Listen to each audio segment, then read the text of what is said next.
Salut, c'est Jay, on se retrouve aujourd'hui pour la vidéo test du Samsung S20 5G, donc la version Qualcomm de chez Trading Shenzhen.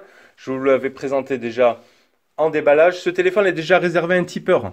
Donc si toi aussi tu veux bénéficier de prix avantageux sur les téléphones que l'on teste, voilà, si ça peut t'intéresser et si tu souhaites également aussi à côté de ça nous soutenir, tu peux nous retrouver sur notre page Tipeee qui se trouve dans la description de la vidéo. Voilà, tu peux nous faire un petit don, etc. Ça te donnera accès à des prix préférentiels sur les téléphones que l'on teste. Un petit mail chaque jour avec toute l'actu. Voilà, on cache rien, tout ce qui va arriver, tous les contacts que l'on reçoit, etc. On vous dit tout. Et voilà, ça vous donne pas mal d'avantages. Donc, téléphone qu'on retrouve sur la boutique Trading Shenzhen. Donc, il est bien à 877 € pour l'instant. C'est la version 12 128 Go en Qualcomm. Voilà, chez Trading, 877. Je pense qu'il est encore disponible. Voilà, en couleur Space Zoom. Non, c'est le Space Zoom, c'est pas la couleur. Donc là, ici, il est en couleur grise. Et on va se faire après le link des caractéristiques. Donc il est bien en multilangue ici. Il est dispo en bleu également, en bleu clair comme ceci. Donc voilà, chez Trading Shenzhen, notre partenaire qui est très très fiable, il n'y a pas de souci. Là, en date du 20, le 19, je crois, au soir, ils vont fermer la boutique pour une journée. Ils vont tout refaire.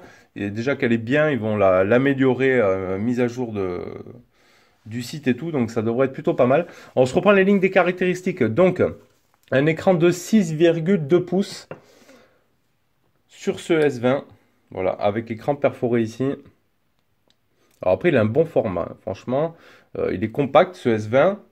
Voilà. Après, vous avez le S20 Plus qui va se présenter comme ceci. Voilà, c'est un téléphone factice qui m'a été envoyé par la boutique Téléphone Factice. On va refaire une petite vidéo dessus. On voit qu'il y aura une différence au niveau des capteurs, hein. Il y a un capteur de plus, je crois, là, sur le S20 Plus. Et après, bon, vous avez aussi le mode Ultra qui fait encore plus grosse brique. Là, les appareils photo, ça fait un petit peu gros. Là, c'était assez discret ici. Donc, 6,2 pouces en Quad HD+. C'est du Dynamic AMOLED avec de l'HDR10+, en 120 Hz de rafraîchissement. Et une définition de 3200 par 1440, donc propulsé par le Qualcomm, c'est 865 en 2,84 GHz. Le GPU, c'est l'Adreno 650. Donc celui-là, il fait 128 Go de stockage en UFS 3.0 et 12 Go de RAM. C'est du LPDDR5. Donc voilà ce qui se fait de mieux actuellement. Ensuite, pour les caméras arrière, on aura du 64 mégapixels en téléobjectif 2.0. On aura du 12 mégapixels en grand angle 1.8. Ils appellent ça du Super Speed Dual Pixel. Un 12 mégapixels ultra grand angle, lui, en ouverture 2.2, 120 degrés. Et on a malheureusement pas de macro. Voilà, il n'y a pas de macro sur ce modèle-là. Donc c'est le premier de gamme, du haut de gamme des S20. Voilà, c'est comme ça. Donc 3 appareils photo uniquement derrière. En façade, on retrouve ici la caméra frontale, donc dans l'écran. De 10 mégapixels, ouverture 2.2. Alors après, il y aura un zoom hybride x3, un zoom spatial x30 et de la reconnaissance faciale en 3D, du Wi-Fi 2,4 et 5 GHz et un Wi-Fi 6, un Bluetooth 5.0, du NFC, les bandes 5G, ce sera du NR, N1, N3, N41, 78, 79 et les fréquences 4G, il y a tout. Il y a la B20, donc il y a la B1, 2, 3, 4, 5, 7, 8, 12, 10, 13, 17, 20. 28, 32, 34, 38, 39, 40, 41, 4000 mAh de batterie. Donc voilà, pour le modèle le plus petit, S20 par contre, il y a une bonne batterie. On est au moins au minimum à 4000 mAh. Et on est tranquille franchement en termes d'autonomie. En plus avec le Qualcomm, c'est assez bien géré. Avec une charge 45 watts, en induction 15 watts et une charge bien sûr inversée. 163 grammes. 163 grammes, donc très léger, franchement appréciable, et des dimensions de 151,7 par 69,1 par 7,9. Donc voilà pour nos lignes des caractéristiques. Donc on va commencer par le premier déverrouillage par empreinte digitale. Et c'est pas encore ça Samsung. Moi je trouve que c'est pas du super rapide. Franchement, c'est pas du méga rapide. C'est pas ce qui se fera de mieux actuellement en termes de capteur d'empreinte sous l'écran. Voilà. Bon, là, il fonctionne hein, comparé au A71 ou A51 où c'est assez désastreux quand même, même presque impossible à mettre, c'est quand même incroyable. Mais bon, sur le S20, au moins, ça fonctionne. Voilà, il n'est pas rapide, mais ça fonctionne. Et après, on aura la reconnaissance faciale également, avec un double tap, hop, qui nous reconnaît, avec une petite animation en haut aussi sur la caméra. Je fais exprès de pas qu'il me voie comme ça. Voilà, la reconnaissance faciale. Hop. Il ne va pas me trouver non plus maintenant, il va faire le capricieux. Voilà, non, qui fonctionne, qui je trouve aussi n'est pas des plus rapides. Donc ça, c'est pour le premier déverrouillage. Ensuite, on va regarder notre écran. Allez, notre écran, bon, qui est fluide et qui est pas super edge pour le coup sur ce S20, qui est même, je dirais, plus du 2,5D que du edge. Donc ils ont fait le choix de revenir un peu comme ça. Bon, on est un peu perdu, hein. Moi, c'est vrai, le S7 Edge je trouvais le S10 plus edge que ce S20. Voilà. Sinon, après l'écran, rien à dire, hein. Il maîtrise parfaitement Samsung la qualité de la dalle. C'est bien, quand même bien optimisé en termes de ratio. C'est plutôt pas mal. Donc, on va aller voir notre écran. Donc, on peut mettre mode clair ou passer en mode sombre. Voilà. Luminosité automatique ou pas. Fluidité des mouvements. Donc, fréquence standard, on peut mettre du 60 Hz où on pourra basculer en 120 Hz. Et ils vous font même la petite. Je sais pas si on le revoit. Il faut revenir en arrière, je pense. Ils vous montrent la petite démo en gros. On voit quand même, on voit quand même le changement de fluidité. Le mode écran vif ou naturel. La taille et style de la police. Le zoom d'écran. Donc on peut agrandir la police, l'écran, etc. Et les applications qu'on souhaite avoir en plein écran. La mise en veille. L'écran d'accueil, on pourra choisir la disposition. Moi, je mets toujours en 5 sur 5. Écran d'accueil unique ou avec un tiroir d'application. Ça, c'est comme vous voulez. Verrouillage de la disposition de l'écran. Glissement vers le bas, ouvre le volet de raccourci. Vous avez pas mal de modifs. L'écran latéral aussi, on peut rajouter des options. La barre de navigation. Donc après, on peut mettre les mouvements pour profiter pleinement de son écran. Et en mouvement, ouais, il n'y a que ça. Astuce pour le mouvement. Donc non, on peut cacher ici la barre d'en bas. Et tout simplement, après, on fait les mouvements comme ça ici. Donc ça, c'est plutôt sympa. Je pense que beaucoup d'entre nous maintenant utilisent les mouvements. Donc voilà, pour l'écran, c'est tout. Et franchement, non, c'est maîtrisé. C'est du 120 Hz. C'est des très bels écrans chez Samsung. Sur ça, y a rien à dire. Ils maîtrisent parfaitement. Bon, on aura comme toujours avec ces téléphones en ce moment aucune lettre de notification, mais on a le Always On Display de chez Samsung qui va vous gérer vraiment toutes vos notifs. Vous voyez là j'ai du Facebook, etc. Il vous gère entièrement toutes vos notifications, donc pas de souci là-dessus. Avec le Always On Display de chez Samsung, aucun problème. La version d'Android. Donc à propos du téléphone, j'ai une mise à jour. Informations sur le logiciel. Donc on est en version One UI 2.1 et la version d'Android 10. Niveau de correctif de sécurité du 1er mars 2020, mais là j'ai une mise à jour. Donc très certainement, on va regarder. The latest Android Security Patch, donc il y aura le dernier correctif de sécurité. Ah, ça datera du 1er avril. Qu'est-ce qu'il nous offre d'autre? Autre petit bug, stabilité de l'appareil, la sécurité aussi. Donc il faudra lancer cette mise à jour et on va se regarder nous la partie logicielle. Donc la connexion, la Wi-Fi, le Bluetooth, le NFC et paiement, le mode hors ligne, utilisation des données. À savoir juste que sur ce modèle-là, Qualcomm, c'est les modèles qui sont vendus aux États-Unis ou autres. Par contre, ici, Samsung Pay ne fonctionne pas. Voilà, donc c'est à prendre en considération si vous l'utilisez. Samsung Pay ne fonctionne pas. On va l'ouvrir après l'application, vous verrez que ça ne marche pas. Ensuite, on a son ici. Notification, l'écran, on l'a vu. Les fonds d'écran, bon, les thèmes, l'écran de verrouillage, tout ça. Les données biométriques, ça va être pour l'empreinte digitale et la reconnaissance faciale, la confidentialité, position, compte et sauvegarde. Les fonctions avancées, on aura le Bixby Touch. Voilà, si on veut, on reste appuyé en fait sur un mot, hop, et partout où vous serez, hein, par exemple, vous allez voir la petite animation, il y a un petit cercle tout autour, voilà, Tac. N'importe quel texte que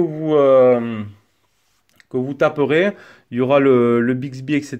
Il détecte tous les mots. Après, on peut aller sur Internet et tout. Ça, c'est plutôt pas mal. Les mouvements et gestes, donc double tape, double appui pour allumer, lever pour activer. On aura tout un tas de gestes et tout. Le mode d'utilisation à une main, tout simplement. Ça, maintenant, ça a l'air assez courant. Les bien-être numériques, on nous donnera accès, voilà, à tout le temps passé sur différentes applications, etc. Le temps passé sur l'écran et tout. La gestion globale, on retrouvera la batterie, le stockage, le langage, la date et l'heure. Et voilà, mode d'emploi et à propos du téléphone. Donc, ROM assez complète ici sur la gauche. Donc, je vous disais ici, par contre, par contre, c'est par contre, Samsung Pay n'est pas fonctionnel. Appuyez pour installer. Ah ben l'autre jour il m'a dit que c'était pas fonctionnel. Attendez, on va essayer un autre truc. Effectuer un paiement rapide et sécurisé pour votre téléphone partout. On va voir peut-être avec la mise à jour, il va devenir fonctionnel. Cet appareil prend en charge les transactions avec code barre et NFC. Bon, on va voir ce que ça donne. On se jette un petit coup d'œil à ça. Donc l'OTG, ouais, les mises à jour, bon, OTA, vous les avez, il n'y a pas de souci là-dessus. Il y a le français, hein, il y a bien la langue française. Donc sur ça aussi, aucun problème. On va juste laisser faire la mise à jour, comme ça on voit un petit peu ce que donne Samsung Pay. C'est bon. Ok. Utiliser la connexion réseau. Ok. Ah ben là il marche maintenant. Payer avec téléphone partout. Donc par contre il va falloir que je me connecte à mon compte Samsung. Ah ben maintenant il marche parce que ben, franchement jusqu'à maintenant là, alors il fallait peut-être une mise à jour de l'application Samsung Pay. Il me disait ben, indisponible ou ne fonctionne pas. Donc à voir, on rentre les comptes Samsung et bon ça a l'air de fonctionner pour l'instant. Services et paiements, donc ça a l'air plutôt pas mal. À voir en rentrant ces comptes Samsung dedans ce que ça donne. Sur notre Play Store, l'appareil est certifié, donc là-dessus on n'aura aucun problème pour mettre toutes nos applications, etc. sur ce téléphone. Bon, j'y ai mis Netflix et tout. Allez, on va regarder notre benchmark avec notre Mister Antutu. 546 000 points. Je crois pas en plus que je l'avais mis en mode performance ce téléphone. Donc voilà, quand même assez conséquent. Maintenant, quand on arrive à des scores comme ça, on sait qu'on a quand même un téléphone fluide. On a la dernière puce de chez Qualcomm. On a 12 Go de RAM. Donc là, en termes de fluidité, etc., franchement, il n'y a aucun problème à se faire là-dessus. Il n'y a aucun souci sur ça. Petit point, je ne sais plus si je voulais redire aussi au début, le téléphone est aussi IP68. Ça va être vraiment la norme de 2020. Grâce à ces caméras ici, de supprimer tout ce qui va être pop-up et tout, on aura cette certification d'IP68. Et c'est quand même plutôt important. Ça donne aussi un gage de sécurité et de qualité des téléphones. Voilà, quand il va pleuvoir et tout, etc. Vous n'avez pas à craindre tout ça, surtout des téléphones d'une valeur comme celle-là. Voilà. Allez, on va se lancer un petit PUBG. Alors, je profite du lancement de PUBG pour vous refaire un petit point de la présentation des coques de chez Spigen. Donc ici, on a la coque tout Armor, donc ultra protection avec le kickstand ici. Hop, avec la petite languette derrière. Franchement, ça va bien là, même là, vous voyez, quand on le pose pour les jeux ou autre, ou pour regarder les vidéos, c'est plutôt bien. Surtout pour regarder nos vidéos, vous allez pouvoir vous caler. Donc la coque de chez Spigen, très très bien, celle-là, 15,98 € avec une bonne protection à l'intérieur de mousse et tout ça, anti-choc. Vraiment très très bonne. Et sinon, après, on a les versions classiques. Et vous voyez que la version de chez Spigen est quand même plus transparente que celle de Samsung. Elle est plus blanche, on va dire. Donc là aussi, elle va vous donner une protection optimale contre les rayures du quotidien, etc. Avec la technologie Air Cushion ici. Des petits coussins d'air dans les quatre coins. Vous voyez, c'est marqué ici Air Cushion. Mais vraiment pas mal ces petites coques de chez Spigen. Celle-ci, on la retrouve à 9,98 €. On vous mettra tous les petits liens dans la description de la vidéo. Allez, on se relance sur notre PUBG. Et là, on a du son avec le stéréo. Je ne vous l'ai pas dit ça non plus dans les caractéristiques. C'était pas, ils n'en parlaient pas trop en fait sur la fiche technique. C'est quelque chose quand même d'assez important. Donc il n'y a pas de souci. Hein. Il y a un très bon son.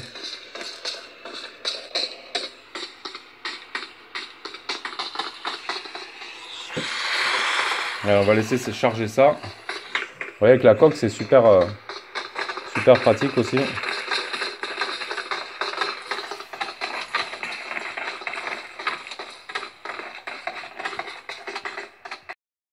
Allez, on est à bord de l'avion. Allez, il faut que je parle vraiment fort quand je monte le son, vraiment. Il faut que je parle très fort pour que vous puissiez m'entendre, je pense, parce qu'il y a vraiment il y a vraiment du son quand même, hein.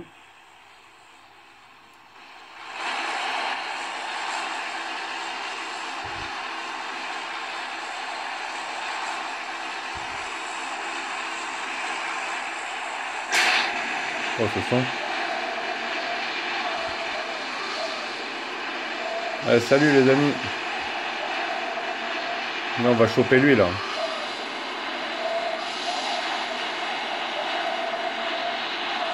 On va essayer de choper le mec qui vole là. On se rapproche en tout cas.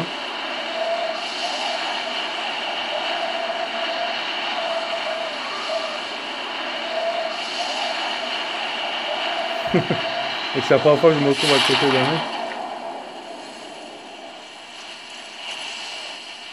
Il descend vite lui. Si je me mets à côté de lui, je vais me faire dégommer. Il est où?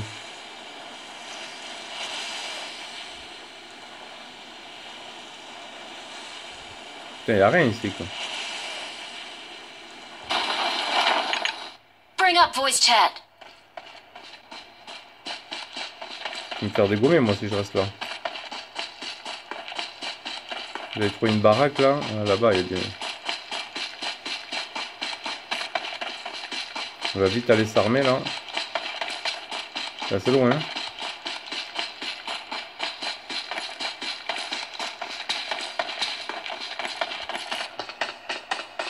On va essayer d'aller choper quelque chose là, vite fait.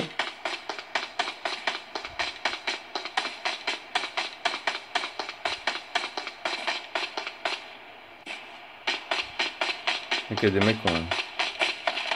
Il y a du monde ici. Je vais me faire dégommer, je crois.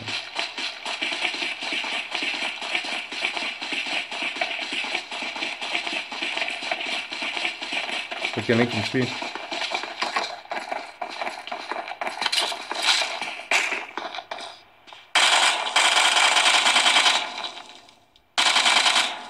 C'est bon. Ça, c'est fait.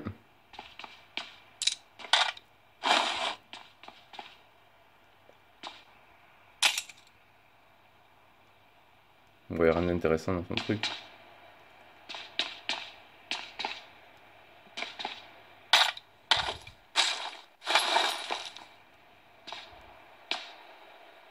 Bon, c'est bon, hein.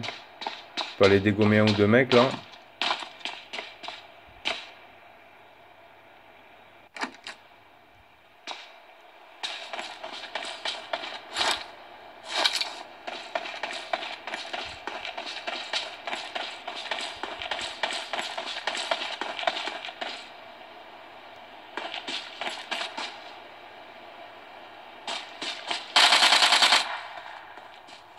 Ok, il y en a un par là.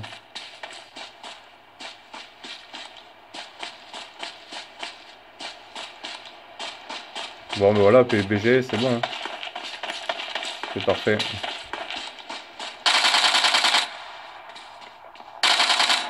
Impeccable. Allez, ce sera tout pour PUBG. Ça tourne très très bien. Allez, notre partie photo. Bon, c'est là où j'étais un petit peu. Franchement, je suis resté sur ma faim. Je vous le dis sérieusement, hein. C'est pas pour redonner les mérites la dernière fois sur le Oppo Find X2 Pro. Mais franchement, voilà, je sortais de test du Oppo Find X2 Pro et je prends le S20. Pourtant, j'aime bien Samsung, il n'y a pas de souci. Mais voilà, bon, déjà, là, on n'a pas la macro sur ce modèle-là. Euh, bon, c'est pas le truc le méga important, mais bon, voilà, j'ai trouvé un petit manque de quelque chose sur la partie photo. À un moment donné, j'ai essayé de prendre une fleur en photo et tout, et putain, ça galérait, c'était un petit peu flou et tout. Donc, bon, je suis resté un petit peu sur ma faim sur ce S20. Sauf à un moment donné, j'ai fait un zoom x30, j'étais de loin quand même, c'était plutôt pas mal. Donc, il y a certaines choses sur lesquelles il m'a surpris, d'autres moins. Donc là, on se retrouve sur la partie photo principale. Ici, si on clique sur les trois arbres, hein, on va dire que on va appeler ça des arbres, hein. On va passer sur un mode panoramique. grand angle, quoi. Ici, normal. Ici, on va se faire un petit zoom x3. Et après aussi, on aura tous les détails pour aller se faire un zoom x30 directement avec un petit viseur ici sur le côté. Plutôt sympa, ça. Hop là, excusez-moi les aléas du direct. Et ici, voilà, le petit zoom ici, on peut aller directement viser les trucs là. Donc ça, c'est assez sympa. On va se remettre ici normalement. Donc le mode photo avec du 16/9, du 4/3. Et il faudra ici basculer en haut pour se mettre ici, hop là, en 4/3 pour avoir du 64 MP. Par contre, lui, après, sans zoom, rien du tout, hein. Ça va être du 64 MP, pur et simple en 4/3 comme ça. Sinon, après, on bascule en 16/9 ou en full ou autre. On peut se mettre ici comme ça en full. Comme ça, on voit bien notre écran ici. Voilà. Après, sur la partie vidéo. Donc, vidéo, on aura ici la possibilité d'avoir la super stabilisation. Donc, j'ai essayé, c'est vraiment plutôt sympa. Ça marche bien. Sinon, en super stabilisation, par contre, on va rester ici sur du en 16/9 du 1920 par 1080. Tout simplement. Et si je l'enlève, il faudra passer ici, on peut passer à gauche en 16/9 en 8K. Hop. Il n'y aura pas de 4/3. Et dans les paramètres, donc ici on a accès en 16/9 8K ou en 16/9 en résolution Full HD 60 fps, UHD ou UHD 60 fps. Ici pour la partie vidéo. Ensuite on a la partie plus qui nous donnera un mode pro, un mode panorama, un mode nourriture, un mode nuit, le mode portrait, le vidéo mode portrait, le mode ralenti, le super ralenti, vidéo pro et l'hyperlapse. Je vais aller sortir après dehors faire les petites vidéos ralenties. Donc on a les ralentis. Est-ce qu'on a la possibilité de choisir, hein? Non. Donc ralenti ici. Si je quitte là, on va repartir dans plus. Super ralenti. Ah, peut-être ici en haut à droite. Appuyez sur la touche super ralenti, puis restez immobile pendant le déroulement de l'action. Ok, là ce sera quand le mouvement sera détecté. Donc on verra ça, on va tester ça dehors. Le single take, je sais pas, il faudra que j'essaye, ça prend des photos, etc., des moments de vidéo et peut-être ça fait un petit montage ou autre. Bon voilà les caractéristiques principales pour la partie photo de ce S20 qui m'a laissé un petit peu sur ma faim. Mais bon, je vais vous mettre là toutes les photos vidéos prises avec et vous allez me dire vous ce que vous en pensez franchement.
En ce qui concerne le GPS, tout ça, rien à dire, ça a fonctionné.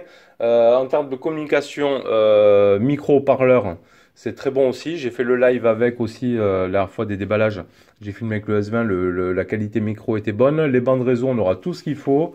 La Wi-Fi également. On a tout ce qu'on a besoin. On va se faire la musique. Donc pas dans galerie, on va aller dans musique. Samsung Music d'ailleurs. Donc l'application musique et vidéo ne sont pas de base, hein. Comme souvent sur les Samsung, il faut aller sur le Play Store les télécharger, mais il n'y a pas de problème. Attends, on va se mettre une autre liste. J'ai quoi? Piste.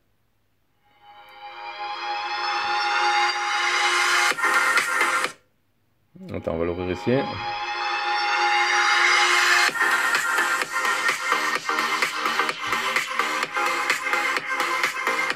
On peut mettre le Dolby.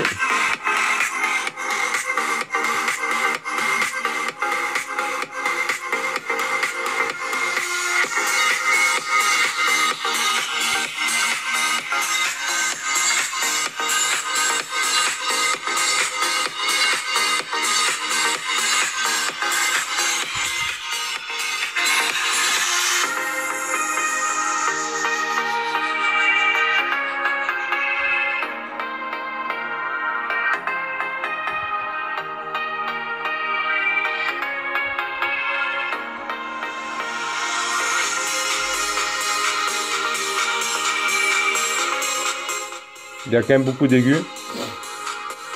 C'est pas mal. On va avancer un peu.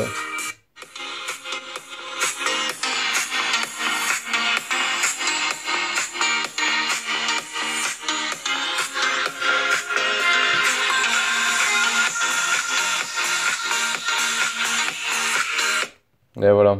Il y a quand même du bon son. Ça sature pas. Il manquerait un petit peu de basse. Après, tout dépend des musiques, bien sûr aussi. Ça, c'est sûr. Allez, on va regarder notre vidéo fétiche.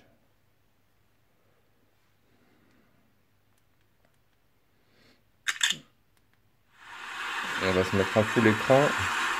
On va voir comment c'est. Donc là, on a comme ça, non. Étiré. Hop.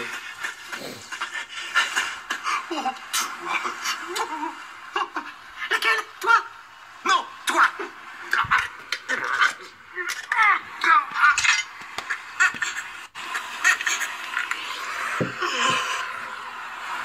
Bientôt, bientôt.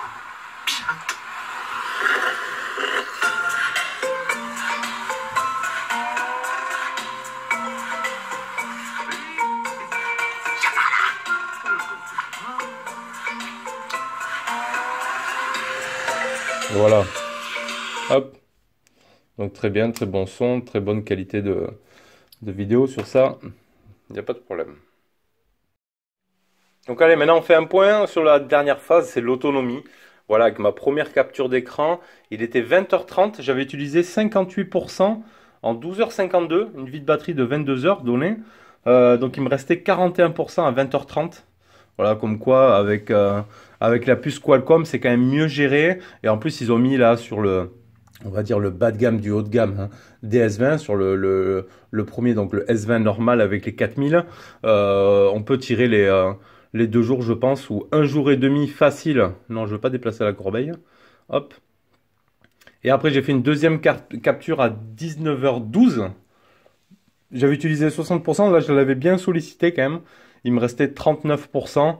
Donc ouais, on tire les 1 jour et demi facile, voire après l'utilisation de chacun. On pourra peut-être faire 2 jours, après ça dépend si vous allez taper beaucoup de jeux ou pas avec. Voilà.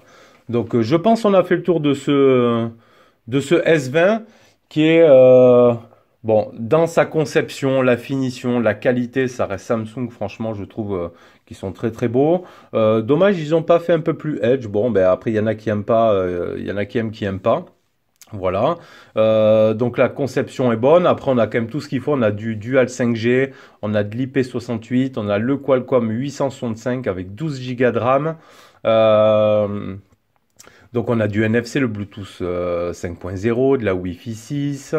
On a le haut de gamme de tout. Le petit point négatif, ça va être un petit peu le capteur d'empreinte. Bon, il fonctionne, mais un petit peu lent.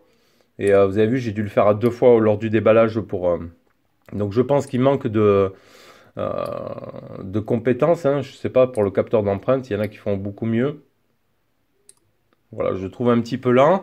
Et sur la photo, il manque un petit peu. Alors peut-être il faudra passer sur la version S20 Plus hein, pour avoir de meilleures photos. Ou après, vous passez aussi sur la version comme ici Ultra. Voilà, pour avoir peut-être quelque chose d'au plus au top. On verra après ce que Seb pense du S20 Plus quand il va le recevoir. Voilà. Bon, allez, n'hésitez pas à nous faire vos petits commentaires dans la description de la vidéo. On vous y répondra. On essaie de répondre à un maximum de personnes, hein, toujours. Et bah, en attendant, voilà, c'était la vidéo test de ce Samsung Galaxy S20. Et je vous dis à bientôt pour une prochaine vidéo. Tchuss!